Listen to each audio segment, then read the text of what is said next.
Hello everyone, welcome back to my channel Love for Journalism or Love for Journalism with Sonia Mani, রবিবার ঠিক রাত 9টার সঙ্গে তোমরা। আজ আরো একটা রবিবার আর আরো একটা গুরুত্বপূর্ণ টপিক নিয়ে আলোচনা করার কথা। তবে তার আগে একটা থ্যাংক ইউ আজ বলতেই হয়, তার কারণ থ্যাংক ইউ সো মাচ। তোমাদের কেন বলছি নিশ্চয়ই মনে হচ্ছে, কারণ এতদিন পর ভিডিও এসেছে এবং তোমরা ঠিক আগের মতোই সাপোর্ট করছো। Thank you so much. আমার যারা ছোট ছোট ভাই বোনেরা রয়েছে তারা তাদের ফ্যামিলি মেম্বার্স আর ফ্রেন্ডসদেরও বলো যাতে লাভ ফর জার্নালিজমের পাশে থাকে তারাও।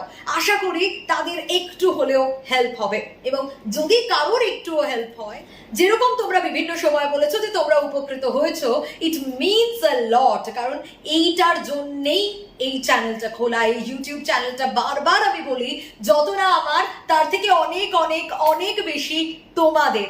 Thank you so much. এইভাবেই পাশে থাকো, এভাবেই সাথে থাকো প্রত্যেকটা সময়। না, আর বেশি এই নিয়ে কথা বাড়াবো না, শুধু এটুকুই বলবো পাশে থাকার জন্য। আর অবশ্যই যদি ভালো লাগে, ভিডিওগুলো ভালো লাগে, তাহলে অবশ্যই শেয়ার করো, সাবস্ক্রাইব করো, লাইক করো। আর যদি কিছু জানানোর থাকে কমেন্ট সেকশনেও জানাতে পারো, আমি অবশ্যই নজর রাখবো, সেখান থেকেই দেখতে পাবো। এবার সরাসরি টপিকে আসি। আজ ঠিক কোন বিষয় নিয়ে আমরা কথা বলবো? বেশ কয়েকজন আমাকে এটা বলেছে, দিদি জার্নালিস্ট হয়ে গেলে তো বিশাল ফেম, এই ফেম তো থেকে যায় বলো।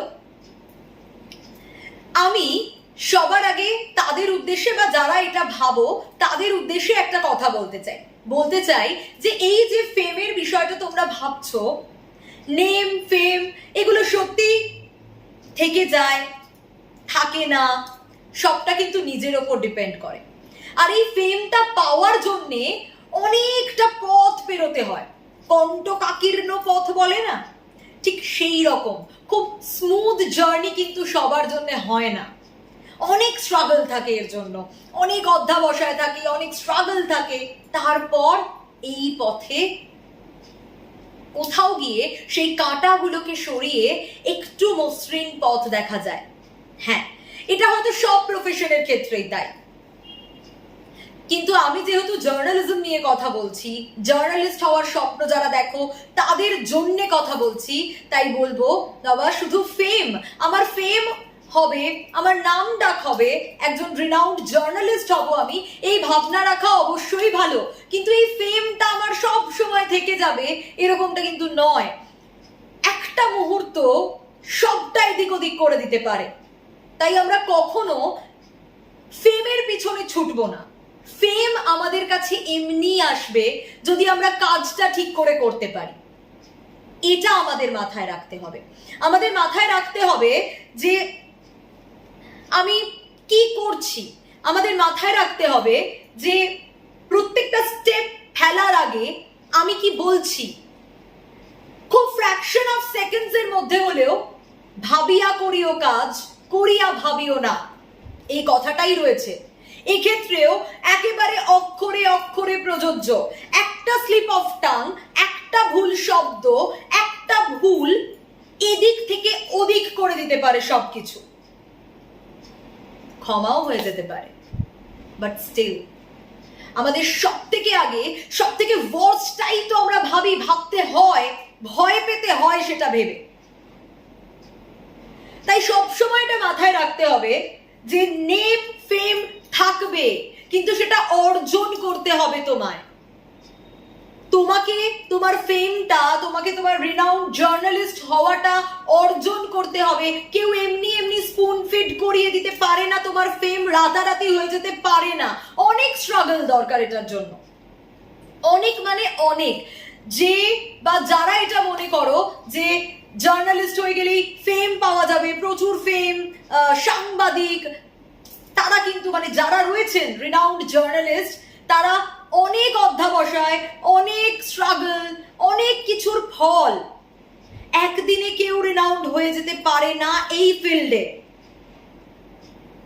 প্রথম দিন এলো, প্রথম দিনই বাজিমাত করে ফেললো, প্রথম দিন এলো, প্রথম দিন বাজিমাত করে ফেললো হতে পারে, কিন্তু প্রথম দিনেই তার আকাশ ছোঁয়া নাম হয়ে যেতে পারে, ফেম হয়ে যেতে পারে, আমি জানি না।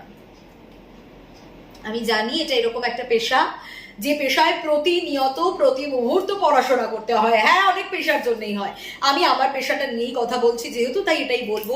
অনেক অনেক অনেক অধ্যাবসায় দরকার, স্কিলস দরকার, প্রতিনিয়ত নিজের গ্রুমিং দরকার, নিজেকে গ্রুম করা দরকার, প্রতিনিয়ত নিজেকে আপডেটেড রাখা দরকার। তবে গিয়ে ওই আগে প্রত্যেক কথাতেই বলতে হয় ওই মালা গাঁথার মতো একটা বৃত্ত সম্পূর্ণ হবে, একটা মালা কমপ্লিট হবে তখন যখন সব কিছু নিখুঁত ভাবে সাজানো হবে। ফেম কোনোদিনও একদিনে আসা সম্ভব নয়। আশা করি বোঝাতে পারলাম। ভিডিওগুলো একেবারেই বড় করতে চাই না, তাই সবসময় একটা কথা বলবো শেষে, নেম ফেমের পিছনে তুমি ছুটো না। নেম ফেম তোমার কাজের মাধ্যমে এমনি তোমার কাছে আসবে, তখন সেটা অনেক সহজ মনে হবে। আর তুমি যদি ছুটতে যাও তাহলে তোমার মনে হবে তুমি শুধুই ছুটছো, কোথায় নেম কোথায় ফেম, কাজ তো করছি। আর যদি মন দিয়ে কাজটা করো তাহলে দেখবে কখন নেম ফেম তোমার কাছে চলে এসছে তুমি টেরও পাওনি, কিন্তু যখন চলে এলো তাড়িয়ে তাড়িয়ে উপভোগ করতে পারবে। যত্নে রাখতে হবে। তারপর নেম ফেম চলে আসার পরের কাজটা হচ্ছে যত্ন করে তাদের বড় করে তোলা, যত্ন করে তাদের আগলে রাখা, কারণ সেটা অনেকটা কঠিন। সো শুধু ফেমের পিছনে ছুটলে হবে না। আমার ছোট ছোট ভাই বোনেরা যারা এটা মনে করতে, আশা করি তাদের ডাউটস আমি ক্লিয়ার করতে পেরেছি। আজকের এই ভিডিওটা আর বড় করবো না। প্রত্যেকে সুস্থ থাকো, ভালো থাকো, সঙ্গে থাকো লাভ ফর জার্নালিজমে। দেখা হচ্ছে আবারও আগামী রবিবার ঠিক রাত 9টায়। ততক্ষণ পর্যন্ত বাই বাই।